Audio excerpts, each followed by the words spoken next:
My name's Emma Carey. I'm the Managing Partner of MSB Solicitors, and it's been my honour and privilege to run a series of podcasts talking to the next generation of lawyers at MSB coming through. And in this episode, I'm going to speak to Gary, who's in our employment team, and Melissa, who's in our commercial property team. So to start off, can you both just tell me a little bit about how you've ended up here, how your journey to becoming lawyers at MSB? And out of all the podcasts that we've done, I think both of you have got very, very unusual and unique journeys. So I'm sure people will be really interested to hear. Yeah. Yeah. Do you want to go first? Or okay. Well, I've had an eventful journey to becoming a lawyer, because when I sort of left school, 16, 17, I chose to not continue with further education. So at that point, for me, that wasn't the route that I wanted to go down. I always wanted to fly and be cabin crew. So initially I started working in hospitality just to give me a little bit of experience. And then I was very, very lucky at the age of 20 to get a job with Virgin Atlantic as cabin crew. I always knew that I wanted to study, but I never knew why or what I wanted to study. So I just thought I'd enjoy seeing the world for a little bit. Yeah. And then make a decision on, what other career, I wanted to embark on. So my cousin studied law, my brother-in-law's a lawyer. I also got involved with some of the trade union stuff at Virgin, which really sort of inspired me to then return to study and obviously because I was so well connected with that type of work and, working with employees, employment, that my decision was made then to go back and study law. So I started with the ILEX, continued on to do my law degree and then did my LPC. MSB came along very, very, very flexible, which was amazing because otherwise I wouldn't be here today as a mature student, having, adult responsibilities, as they say. It's not easy to sort of leave one career to go into another because obviously, there is there's a wage gap that you need to consider. But MSB have been absolutely amazing in offering me opportunity to go part-time and then doing a part-time training contract. So here I am today now at MSB as an employment lawyer. That's fantastic. And what about you, Melissa? Oh, well, my story. So I came over to Liverpool when I was 16. And I left, I'm originally from the Solomons, so I left the Solomons when I was 16, not having completed my GCSE equivalent to what it would be. It was called the SISC in the Solomons. So I came over, went straight into A-levels without having done my GCSE equivalent. So I had to sit my SISCs whilst I was doing my A-levels. Wow. That was very tough. But I think I've always... Well, to be honest, I wanted to be an air-hostess, just like you. There you go. You learn such interesting things in these podcasts about things you never knew. I wanted to be cabin crew. Didn't work out like that because just wanted, I think, mum and dad just kind of encouraged to study, get a good career, and being a lawyer was seen as a really good career. So went through A-levels here in Broughton, Liverpool in Broughton Hall. I had to take a year out before I started uni because I would have been classed as an overseas student by the time I came to finish me A-levels. Right. So I had to take a year out. Spent that year working at TJ Hughes. There you go. TJ Hughes, the legend that is of Liverpool. Spent a year working in TJ's, and then after that year went into John Moore's because I had an offer to start at John Moore's after my year as a resident student, so my fees weren't too expensive. And then just conventionally went to Chester to do my postgrad, and then to be honest, my very first training contract interview was with Paul Bibby. Okay. At MSB. so many years ago. Fortunately, didn't get it, but I guess everything comes back around, and here I am still at MSB. And do you remember what year that was? 2004, 5. 2000, right? Yeah, Okay. Yeah, okay. That was my very first training contract interview. Everything else was a paralegal role. But yeah, it stuck in my mind because it was my first, and it was in Allerton. Right, Yeah. okay. Didn't get it, but yeah, as I say, come back round again. And then you did get a training contract, didn't you? And finally got a training contract, and that was with MSB so many years after. Oh, okay. Yeah. Oh, okay. I thought you did your training contract in Brabner's, but No, I didn't actually. Worked in Brabner, so finished law college, went to Cheeseman's. Oh, wow, okay. It sounds like my legal career has come full circle. Absolutely, because Cheeseman then came to MSB. Yeah, exactly. So I started off at Cheeseman's, and then went off to Brabner's, and then came over to MSB. Yeah. Oh, that's great, great. And kind of what would you say attracted you to a career in the law? Because it sounds like you always knew you wanted to be a lawyer. And I think what you need to say as well, Melissa, is you were the first lawyer qualified in the UK from the Solomon Islands. Yes, I think I'm claiming that. Fame. Yeah, I claim that because I don't know of any others who are from the Solomons who are practicing lawyers in the UK. Yeah. Well, that's an amazing achievement. Well yeah. done. Well, yeah. But it sounds like you always wanted to be a lawyer. So kind of what drove you to do that? And it sounds like you formed that view along the way. What attracted you to? I think for me, going back to when I spoke before, it was my sort of trade union experience. So being involved in the trade union Unite, helping obviously employees, in difficult situations, advising employees, and also working with companies as well in order to help them have policies in place and processes in place that treat people fairly, with respect, with dignity. Unfortunately that doesn't happen in every employment or organisation, any organisation. So I think that was initially and I really liked the advice and the representation side of it.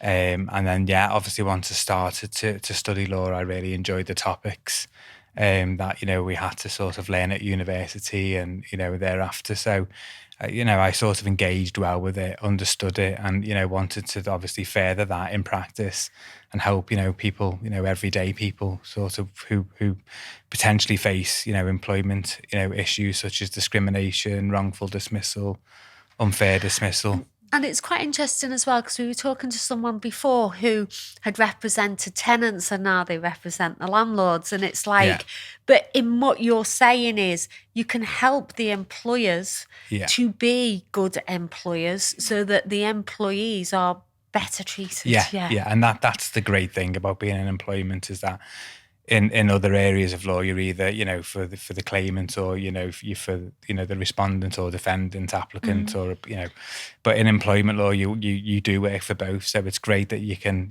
prep employers with everything they need to treat people fairly. And then when you treat people fairly, it's less claims, there's less disputes and, there's equality, for all. Absolutely. And you, Melissa, it sounds like you were driven to be a lawyer from a very early age. So what made you want to be a lawyer? I think it was more that it was a really good career to get into. It was more about the career. I didn't actually know what area of law I wanted to do. The status. And it was parents always said, go through your schooling, do your studies and try and get a good career. And it was always like lawyer, accountant, doctor. I ended up doing law at uni, so it ended up being law. I think the next closest thing would have been an accountant. Right. Well, I'm glad you weren't an accountant. I'm glad you were a lawyer. Okay. And can you tell me about if there is a lawyer from history who has inspired you, or a particular case, or a lawyer that you know, or just a lawyer that has given you inspiration, and or a case that, you know, has been of significance. Hey, do you want to go first? I would say, for me,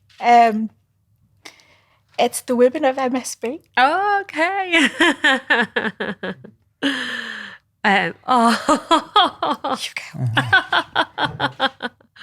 Thank you, Melissa.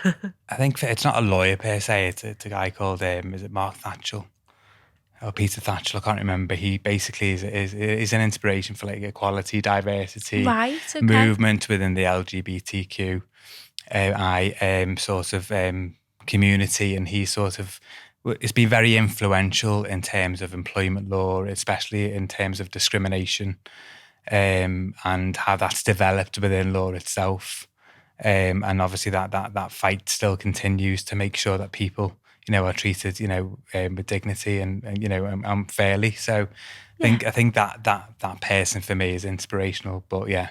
Okay, Yeah. that's great. Yeah. And so they're kind of real people. Now, we've had a little bit of discussion in other episodes of the podcast about how people feel about fictional programmes, films about lawyers. And we've had mixed views. So some people have said, can't stand them, don't want to watch them. It's like taking work home. I find it frustrating that, you know, they're real. Others have said they absolutely love them. So is there any kind of fictional legal programme that you've enjoyed, or particular characters? We were having this discussion maybe before on the way up, and for me personally, you know, when I watch things like, say, I'm using it for an example, Coronation Street, and there's Imran and there's Adam, and they're the lawyers of the street. It really annoys me because, as we know in practice, you know, you are specialised mainly in one area, maybe two at the most. But I was Imran, an expert on everything. He's an expert on everything. So if you have a personal injury claim, you would go to Imran. If you were convicted of theft, you go to Imran. If you were getting divorced, you would go to Imran.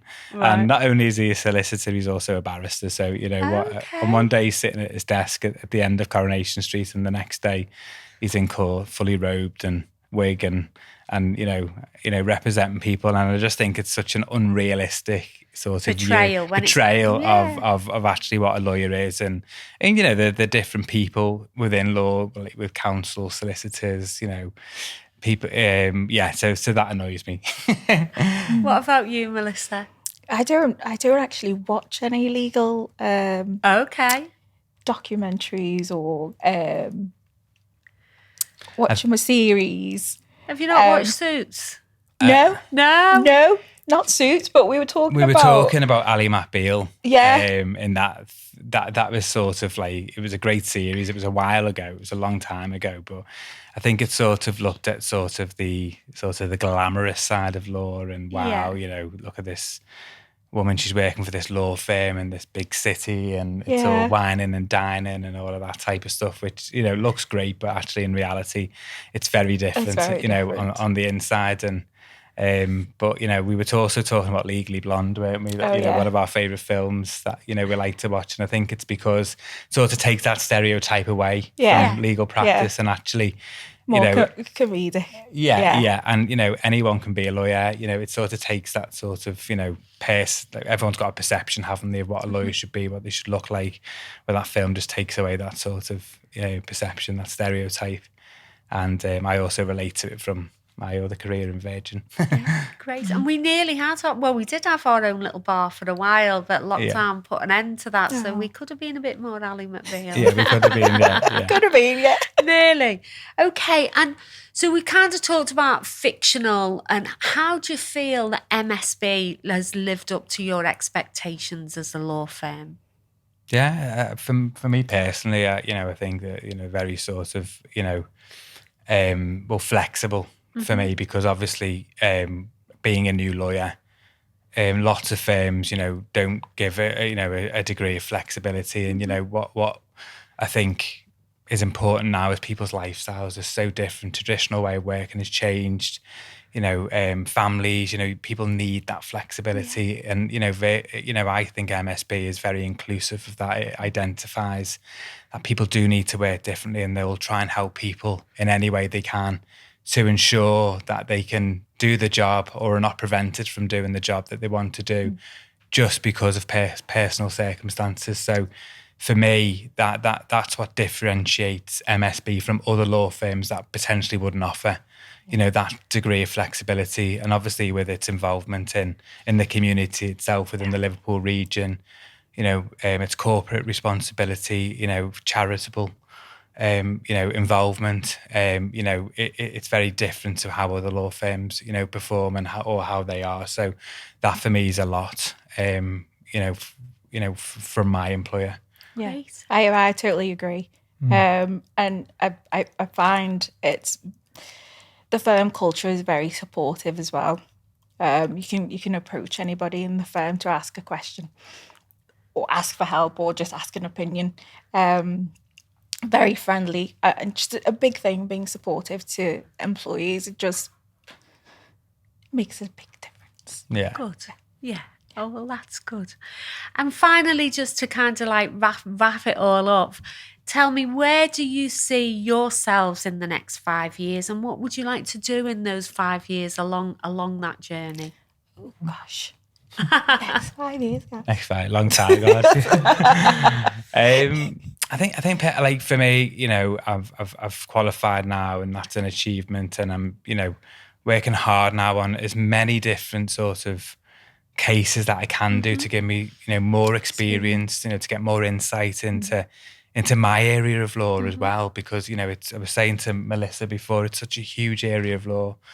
It's very technical, it's very involved. So for me, I need to sort of progress on that for the next year or two. Obviously work on networking and, sort of, engage with other people within the industry, the legal industry, Liverpool, Manchester, open out, get out to meet more people. I did a presentation a few weeks ago in the Live Bears. That was my first ever presentation that I'd done in front of, an audience. So that for me was a huge achievement. So, to do more things. You never would have known it was your first. Oh, thanks.